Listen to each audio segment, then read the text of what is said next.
exciting time to be able to reveal something like this. He's been such an incredibly special friend at Drakenstein Stud, the lifeblood of us, and Gaynor thought it really important to pay tribute to him while he was still at the peak of his powers.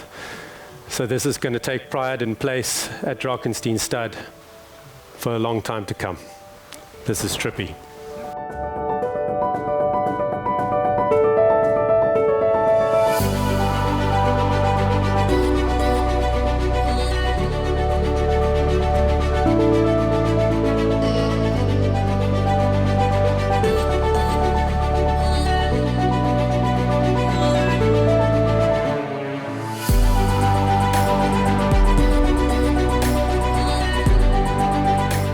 Justin, seeing Trippy this morning and this fantastic statue behind us now, the similarities with your champ Jet Dark is quite amazing. It's unbelievable, even with Gold Standard.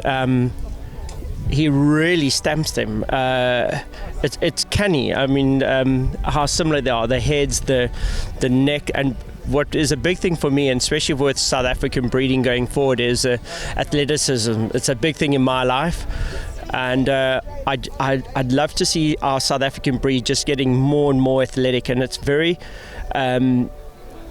similar to what he produces. It's this almost like this olden day English look, and I think South African racing and breeding are going to see a lot of that in the future. It's just, for me, you get quite emotional seeing the stallions, don't you, this morning? I mean, seeing them and then and knowing their progeny, I mean, they just look absolutely amazing, all of them this morning. We are very fortunate here in the Western Cape with the stud farms that we have. I mean, you look around, it's unbelievable. We're very, very fortunate, and I think that's a big thing which will go forward with the racing, getting Cape racing back to where it should be because of what is capable here in this province. So just very fortunate to be part of it and be one of the many trainers that have the opportunity of training some of these beautiful animals. You're lucky to be able to train probably, horses from all of these stallions this morning. But let's just get back to Trippy, because with Jet Dark now, could be horse of the year. It's between him and Captain's Ransom, it's a great situation to be in. Well, funny enough, I trained Trippy's first stakes winner here in South Africa for Barrio and Team Valor. And she eventually broke the course record for a 5 furlong. So I've been there since the beginning. So it's amazing to have been along this road and see him now. He looks the same he did the first time I saw him when he first arrived in South Africa. It's unbelievable. I mean, kudos to the farm. But if I ran in that paddock, I'd also look like that. Adam, we've seen What a Winter this morning. He looks outstanding, doesn't he? Now, you've got a nice What a Winter in your yard. You must be excited. Yeah, look, he really looked exceptional. To speak about Ours Far Away Winter, he's really stamped him quite strongly. He looks just like his father. I must say, when we bought him as a yearling, he was quite a small, compact horse, and he just improved with training. He's really thrived and turned out into a beautiful looking horse, and he just looks like he could go on from that maiden win. So let's hope that he does in that fashion. Exciting times ahead. I couldn't believe how well What a Winter looked this morning. No, exceptional looking stallion, and he looks like the type that could throw, the precocious type. So for people that are interested in buying a horse that could race as a 2-year-old, he looks like that type of stallion. Aldo, we saw Gold Standard this morning. He looked absolutely outstanding, didn't he? Now you've got Golden Hostess in the yard. You must have ridden already, and looking forward to it. Yeah, definitely, Fia. I must say I had some mild reservations initially. What to expect. I think they all practice a similar exercise where they just don't give a great deal away in the sand, and I suppose it just leaves you with some reservations, to what they're going to produce on the grass. And I must say I've been pleasantly surprised. I think this filly, Golden Hostess, if I can just use her for example, she just hasn't shown anything at home, and was wondering how far we could get with her, but I think everything we've asked her to do, and every time she put her foot on the grass, she's just really given me a really good impression of which direction she can go. And I think the other day she ran in a 6 furlong, which I think is significantly too short for her. She really rounded the race off well. I think she had about 8 lengths to make up in the straight, and she was really making up proper ground, and I think she's going to be a serious filly. And her side, I think all the other progeny is starting to show a similar sort of effect. They're not doing a lot of sand work, but they're reserving themselves for races, and I'm really excited to see what Gold Standard has to offer. I think he's really quickly drawn me into his corner, and yeah, I'm really excited to see what his prospects has in store for us. Yeah, as Kevin said this morning, the best is yet to come, I think. Yeah, definitely. Like I said, I think Golden Nose Test, but by the way she rounded off that 6th the other day, it really impressed me. At Greyville, it's not easy to make up that ground. I think the favourite was 8 or 9 lengths ahead of us, and she really turned it on, and she probably got beat 2 lengths, and if she wasn't green, I think she would have probably finished flashing up on her neck. You know, she saw a bit of daylight, and then she was a bit more reluctant than she was when she was chasing them down. But I got to take part the part where she was chasing and doing her best work. So we would have ideally liked to run in the mile, and I do think she would have gone close to winning that Group 1. So yeah, I think exciting times lie ahead, and yeah, like I say, Goldstein has quickly drawn me into his corner for someone who was a little bit reluctant in the beginning stages. You're wearing the hat this morning. Best of luck, Aldo. Yeah, no, thanks so much. Yeah. I initially put his hat under my locker, but I've quickly drawn it out because by what I've seen so far, I'm quite impressed. Brett Futura is a horse close to your heart. He looked really well this morning, didn't he? Yeah, he looked absolutely amazing. I think he's finding his straps as a stallion now. He's had a very good season this season, and as Kevin said, I'm sure it's not long before we see him winning a big Group 1 somewhere along the line.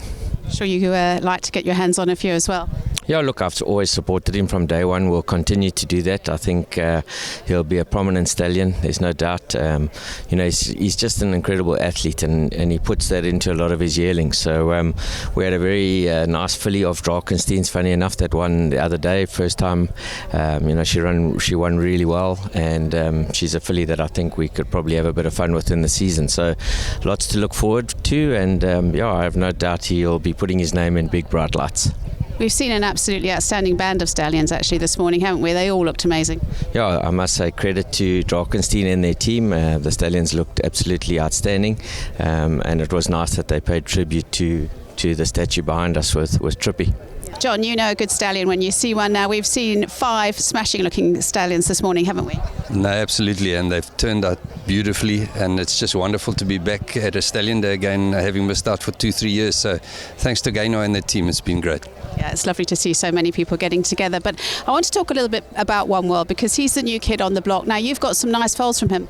I have, Fee. Very lucky, because being a son of Captain Allen and having bred him, it's wonderful to have another one at stud. And I think he's got every single chance here at Drakenstein. Drakenstein have supported him fantastically, and he's got a wide range of shareholders.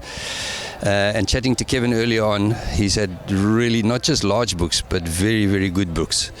So we've got a bunch at home. Brahm's got a bunch of mares with us, and he loves One World, obviously having been a partner of his. So I think we've got a good assessment of them. And stamping them strong, nice looking individuals? Very much so. I would say in the Captain L mould, but with a lot more leg and a bit more scope. So horses that should come as 2-year-olds, but again train on to be really good milers and better. Really exciting to see him in the flesh this morning. He was quite lively. He was, Fee. He's that type of horse. He's a very intelligent horse. He had a lot of traits of his maternal sire, Giant's Causeway. He loved the dogfight. He loved when a horse ranged up next to him. He did it once or twice early on in his career, and then later on we knew that when a horse ranges up next to him, he's going to give it a full go. And I think Ryan Moore said exactly that on Rainbow Bridge after the race. He said, "But you guys didn't tell me that this horse loved to fight." So I think if he passes that trait on to his youngsters, we're going to have really exciting times with him. Yeah, wonderful trait to have. It's really exciting times ahead, not only with him, but in racing itself. Very much so, Fee, and it's a resilient game, this. I was standing chatting to Ravi earlier on. He's had a wonderful season, and just talking about the people here and how everybody here reveres the horse. And it's the horse that brings us together, and it's the horse that that keeps us going, and we wake up for every single day. So fantastic to be together with everybody here. Wonderful people, wonderful industry, and we've got people standing up now and helping us go forward in it. And I think absolutely, I think that the light at the end of the tunnel is now shining very brightly. What a wonderful morning it's been here at the Drakenstein Stallion Day. It's lovely to see all the people come together once again, and the stallions looked absolutely magnificent. Looking forward to seeing all their progeny on the tracks in the coming season.